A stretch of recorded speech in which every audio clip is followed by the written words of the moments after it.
नमस्कार मित्रांनो. तर घरोघरी मातीच्या चुली या मालिकेच्या आजच्या एपिसोडमध्ये आपल्याला असं बघायला मिळतंय की जानकी शर्वरी त्या मुलीला भेटायला येतात. ज्योतिका त्या दोघींची वाट बघत असते. त्या दोघींना येताना बघून ती खूप चिडते. ती म्हणते, काय किती वेळ लावलात? मी कधीपासून तुमची वाट बघतेय. माझे पैसे आणलेत ना तुम्ही? जानकी म्हणते, हो पैसे आणलेत, पण देणार नाही आम्ही. शर्वरी म्हणते, वहिनी काय बोलतेस तू? जानकी म्हणते, वंस, मला आधी हिच्याशी बोलायचे, नंतर पैसे देणार मी. ज्योतिका बिथरलेली असते. ज्योतिका म्हणते, काय बोलायचे तुम्हाला माझ्याशी? आणि पैसे का देणार नाही तुम्ही मला? आपलं ठरलं होतं ना तुम्ही मला पैसे देणार ते.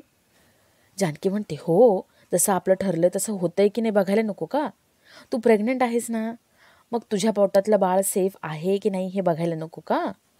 तू चेकअप करतेस ना वेळेवर? आणि काही प्रॉब्लेम नाही ना, काही कॉम्प्लिकेशन्स नाही आहे ना? आणि तू सोनोग्राफी केली का? सोनोग्राफीमध्ये कळतं पोटातल्या बाळाची वाढ कशी आहे ते. शेवटी काय ना, तू तुझ्या पोटातलं बाळ देणार आहे ना आमच्या वंसांना, मग ते बाळ सेफ आहे हे जाणून घेण्याचा अधिकार आहेच ना आम्हाला. शर्वरी म्हणते, हो हो वहिनी, अगदी बरोबर बोलतेस. ज्योतिका, तू आम्हाला सगळं व्यवस्थित कळवायला हवं हां. अगं, आम्हाला तुमच्या दोघांची काळजी वाटते, बाळाची आणि तुझी, म्हणून बोलतोय. ज्योतिका खूप भडकते. ती म्हणते, हो हो, दिसते ना तुमची काळजी मला. तुमच्या दोघींना काय बोलायचं आहे? मी तुमच्याशी खोटं बोलते का? म्हणजे बाळाच्या नावाखाली मी तुमच्या दोघींकडून पैसे उकळते असं म्हणायचं का तुम्हाला? जानकी म्हणते, अहो हो हो ज्योतिका, तू प्रेग्नेंट आहे, विसरली आहेस का? अगं, अशी चिडचिड करायची नसते. पोटातल्या बाळाला त्रास होईल ना. शांत हो जरा. आणि तुझ्यावरती काही संशय घेत नाही आम्ही. मी फक्त तुला विचारते. अगं, गरोदर बाई म्हटल्यावरती टेस्ट वगैरे आलेच आणि त्याचे रिपोर्ट्स पण आलेच. मला फक्त तेवढे रिपोर्ट्स हवेत. ज्योतिका म्हणते, रिपोर्ट्स कशाला पाहिजेत तुम्हाला? आपला हा सगळा व्यवहार विश्वासावरती ठरला होता, हो ना? जानकी म्हणते, ज्योतिका, विश्वास आहे आमचा तुझ्यावरती, आणि म्हणून तर 2 लाख रुपये दिले. उरलेले 1 लाख रुपये हवे असतील ना, तर आम्हाला रिपोर्ट दाखव हां. जेव्हा तू रिपोर्ट्स आणशील ना, तेव्हा उरलेले 1 लाख रुपये घेऊन जा. जानकी शर्वरीचा हात धरते आणि दोघी जात असतात. ज्योतिका त्या दोघींना थांबवते. ज्योतिका म्हणते, मला थोडा वेळ द्या, मी माझ्या डॉक्टरांशी बोलून घेते आणि तुम्हाला सांगते. जानकी म्हणते, चालेल, फोन कर आत्ता डॉक्टरांना आणि फोन स्पीकरवरती टाक. जे काही आहे ते आमच्यासमोर होऊन जाऊ देत, म्हणजे आम्हाला पण कळेल ना बाळ सेफ आहे की नाही. ज्योतिका रडकुंडीला येते. ती म्हणते, हे काय बोलतायत या? एवढा पण साधा विश्वास नाही आहे का माझ्यावर? शरू म्हणते, आहे ग विश्वास, जा तू बाजूला जा आणि बोलून घे जा तुझ्या डॉक्टरांशी. ज्योतिका बाजूला जाते आणि फोन लावते. जानकी म्हणते, वंस, हे काय केलं तुम्ही? शर्वरी म्हणते, वहिनी शांत हो. अगर रागाच्या भरात तिने काही करून घेतलं ना तर आपली वाट लागेल, आपल्याला बाळ मिळणार नाही. प्लीज शांत हो. शर्वरी जानकी बोलत असतात आणि तिथे ऋषिकेश येतो. ऋषिकेश लांबून त्या दोघींना बघत असतो. ऋषिकेश म्हणतो, या दोघी इथे बोलतायत आणि ती बाई कोण आहे? तर इकडे रणदेवेंच्या घरी मालती आणि विक्रांत येतात. चोरउटीचा कार्यक्रम कसा करायचा, कुठे करायचा हे ठरवण्यासाठी ते आलेले असतात. मालती म्हणते, चोरउटीचा कार्यक्रम आमच्याच घरी झाला पाहिजे, तशी तुम्ही काय आमच्या इथे येत नसतात. नाना म्हणतात, बाळणपण झालं ना की आम्ही तुमच्या घरी येऊ, पण आता आमच्या घरी होऊ देत हा कार्यक्रम. सगळे खुश असतात आणि ठरवत असतात कार्यक्रम कसा करायचा आणि कार्यक्रम कधी करायचा. सुमित्रा म्हणते, आपण उद्याच करू कार्यक्रम, उद्याचा दिवस चांगला आहे. सगळ्यांना ते पटतं. तर इकडे ज्योतिका ऐश्वर्याला फोन लावते. ऐश्वर्या तिला चिडचिड करून ओरडायला लागते. ऐश्वर्या म्हणते, तू काय डोक्यावर पडली आहेस का? त्या दोघींसमोर मला का फोन लावला आहेस? तुझं तू जरा मॅनेज करायचं होतं ना. ज्योतिका म्हणते, काय मॅनेज करायचं आहे? त्या दोघी माझ्याकडे रिपोर्ट्स मागतायत. आता मी प्रेग्नंटच नाही आहे, तिथे रिपोर्ट कुठून देऊ या दोघींना? ऐश्वर्या विचारते, त्या दोघी तुझ्या समोर आहेत का? ज्योतिका म्हणते, हो आहेत, पण मी जरा बोलायला लांब आले. ऐश्वर्या म्हणते, पण त्या दोघींना तू दिसतेस ना? ज्योतिका म्हणते, हो. ऐश्वर्या म्हणते, मग तुझ्या थोबाड जरा नीट कर. ती जानकी महाशाणी आहे, तिला एका मिनिटात कळेल की तू माझ्याशी बोलतेस ते आणि खोटं बोलतेस ते, म्हणून पॅनिक होऊ नकोस, एकदम नॉर्मल राहा. त्या दोघींना कळता कामा नये की तू त्यांच्यापासून काहीतरी लपवतेस आणि खोटं बोलतेस. तू मूर्ख आहेस का गं? जरा सांभाळून घ्यायचं होतं ना. ज्योतिका म्हणते, आता माझ्या मूर्खपणाबद्दल बोलून झालं असेल तर प्लीज पुढे काय करायचं तेवढं सांगाल का? ऐश्वर्या म्हणते, मग ऐक आता, माती खाल्ली आहेस ना तर ऐक आता. ऐश्वर्या पुढे काय करायचं, रिपोर्ट्सबद्दल काय सांगायचं सगळं ज्योतिकाला सांगते. ज्योतिका खुश होते. शर्वरी, जानकी तिची वाट बघत असतात. शर्वरी म्हणते, एवढा वेळ का लागतोय हिला?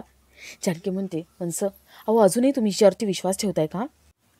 शर्वरी म्हणते, वहिनी, हे असं काही बोलू नकोस तू. आता मागे फिरायचं नाही आहे, प्लीज तू शांत हो. आपण बघू ना ती काय बोलते ते. त्या दोघी तिची वाट बघत असतात आणि ऋषिकेश त्या दोघींकडे बघत असतो. हे सगळं काय चालू आहे हे समजून घेण्याचा प्रयत्न करतो.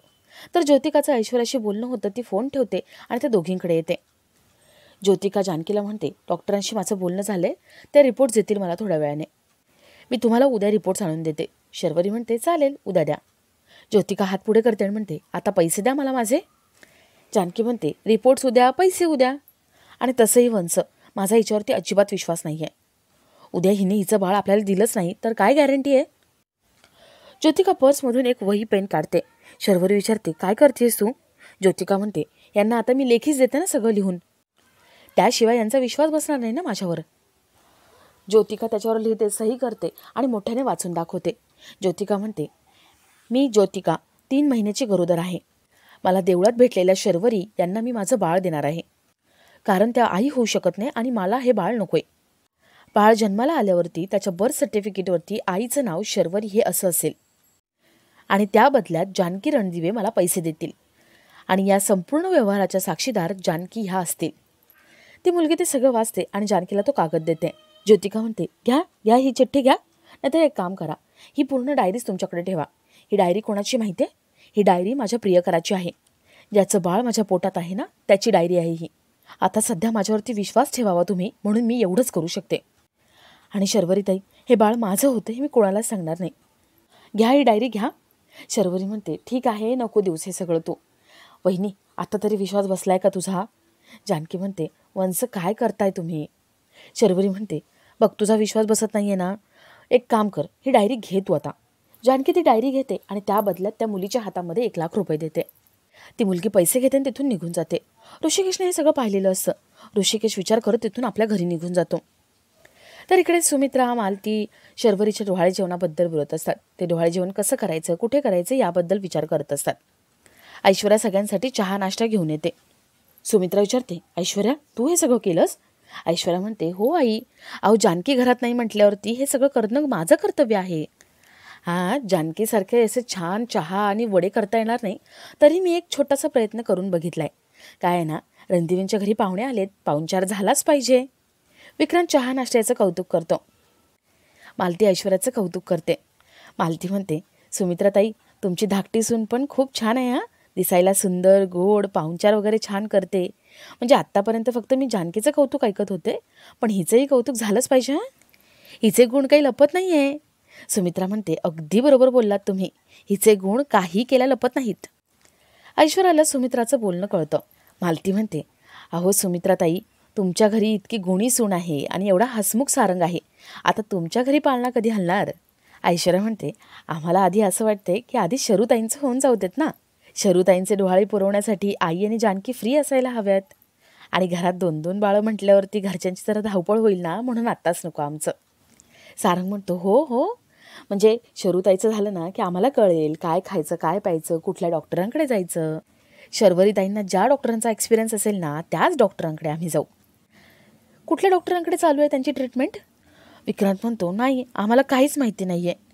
ऐश्वर्या म्हणते, विक्रांतराव, अहो काय बोलताय तुम्ही, मस्करी करताय का.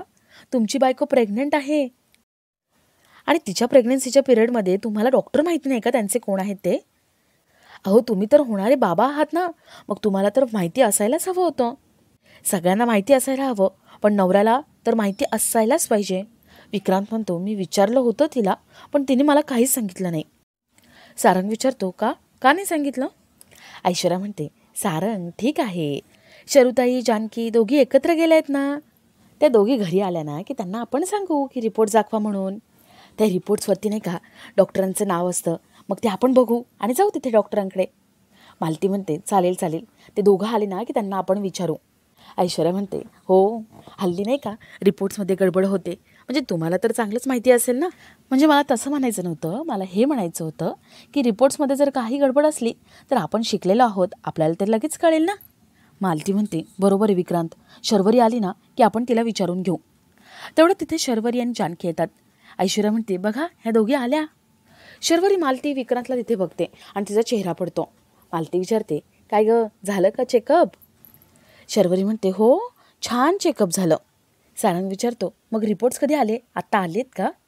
शरू म्हणते, हो, रिपोर्ट्स उद्या येणार आहेत. विक्रांत विचारतो, कोणत्या डॉक्टरांकडे गेला होता तुम्ही. जानकीला काही सुचत नाही. शर्वरी म्हणते, माने डॉक्टर, त्यांच्याकडे गेलो होतो. मालती विचारते, मग त्यांनी फाईल वगैरे काही दिली नाही का? सुरुवातीपासून एक फाईल देतात ना आपल्या हातामध्ये, ती दिली असेल ना? शर्वरी चिडचिड करते आणि जानकीला म्हणते, वहिनी बघितलंस ना, आपण रिसेप्शनवरती फाईल विसरून आलोय. पुन्हा हे असं व्हायला नको. जानकी म्हणते, हो हो विसरलो आम्ही फाईल, उद्या आणू आपण तिथे गेलो की. ऐश्वर्या खुश होते. ऐश्वर्या मनात म्हणते, बोला, किती खोटं बोलायचं तेवढं बोला. या प्रकरणाचा पर्दाफाश होताना मला खूप मजा येणार आहे. ऐश्वर्या खूप खुश होऊन जाते. तर सुमित्रा जानकी शर्वरी यांना सांगते की उद्याचा दिवस चांगला आहे आणि त्यासाठी उद्या चोर ओटीचा कार्यक्रम होणार आहे. ऐश्वर्या म्हणते, मी मदत करेन ना तुमच्या दोघींना, पण आपण यांना दणक्यात हा कार्यक्रम करायचा आहे. ऐश्वर्या महत्त्वाचं काम आहे असं सांगते आणि घराबाहेर पडते. ऐश्वर्या ज्योतिकाला भेटायला येते. ज्योतिका घाबरलेली असते. ज्योतिका म्हणते, मॅडम तुमच्या सांगण्यावरून मी त्या दोघींना सांगितले की रिपोर्ट्स उद्या येतील. आजचं मरण मी उद्यावरती ढकलले, पण मी आता रिपोर्ट्स कुठून आणून द्यायचे? ऐश्वर्या म्हणते, हो हो तोंडाला ब्रेक लाव जरा, हे घे रिपोर्ट्स तुझे. ज्योतिका ती फाईल बघते. ती म्हणते, तुम्ही रिपोर्ट्स आणलेत आणि ह्याच्यावरती माझी नाव पण आहे, हे कसं काय तुम्ही मॅनेज केलं? ऐश्वर्या म्हणते, मी ऐश्वर्या आहे आणि माझा कुठलाच प्लॅन कधीच फसत नसतो. हे रिपोर्ट्स घे आणि जानकीच्या तोंडावर फेक. ज्योतिका विचारते, हे अजून किती दिवस चालू ठेवायचं आहे?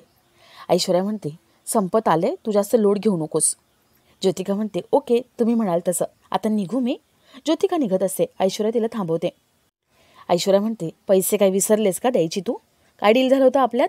जे पैसे मिळतील ते अर्धे अर्धे. ज्योतिका म्हणते, तुमचं सगळीकडे लक्ष असतं ना? ऐश्वर्या म्हणते, हो. पैसे दे 50,000. ज्योतिका 50,000 रुपये देते. ऐश्वर्या म्हणते, निघ आता इथून. ज्योतिका निघून जाते आणि ऐश्वर्या 50,000 रुपये घेऊन तिथून निघते. तर इकडे ऋषिकेश आपल्या रूममध्ये येऊन उभा असतो आणि जानकी तिथे येते.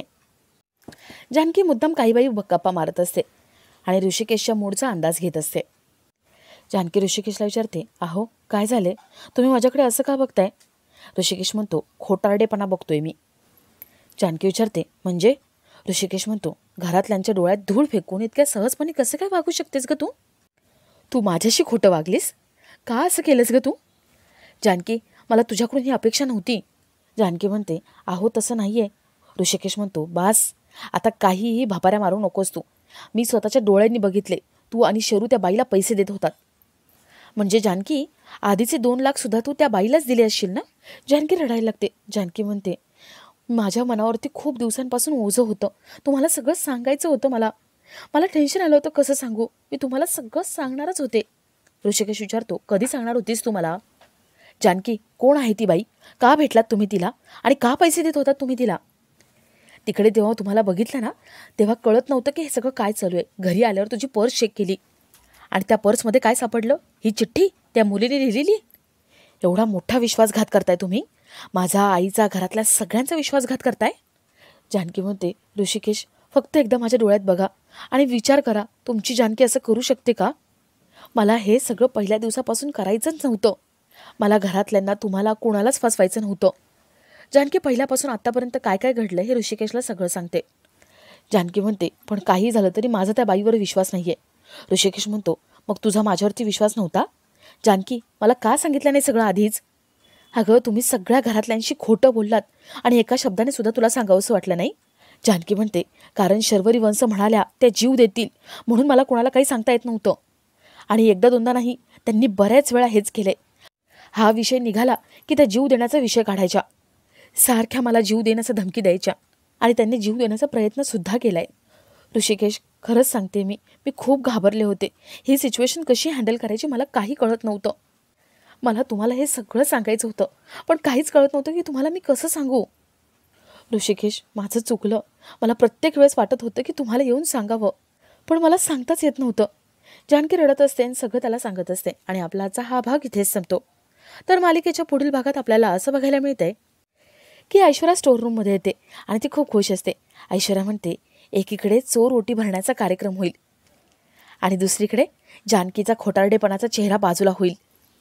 तर दुसऱ्या दिवशी जानकी त्या मुलीला म्हणजे ज्योतिकाला भेटायला बोलवते, रिपोर्ट जायला बोलवते आणि ती ज्योतिकाला म्हणते, ज्याचं बाळ आहे त्याने उद्या तुझी आणि तुझ्या बाळाची जबाबदारी घेण्याचं सांगितलं तर काय करणार आहेस तू? तू त्याच्याकडे परत जाशील का शर्वरी वंशांना बाळ देशील? ज्योतिका म्हणते, अशा फालतू गोष्टींसाठी माझ्याकडे वेळ नाही आहे. ती तिथून जात असते. जानकी तिला थांबवते आणि तिथे इन्स्पेक्टर म्हणून ऋषिकेश येतो. जानकी म्हणते, इन्स्पेक्टर साहेब, बरं झालं तुम्ही आलात वेळेत. ऋषिकेश म्हणतो, आता तुला मी जे काही विचारेन त्या सगळ्या प्रश्नांची खरी खरी उत्तर द्यायची असतो. ज्योतिका घाबरलेली असते, त्यामुळे ती सगळं खरं सांगायला तयार होते आणि ती ऐश्वर्याचं भांडं फोडते.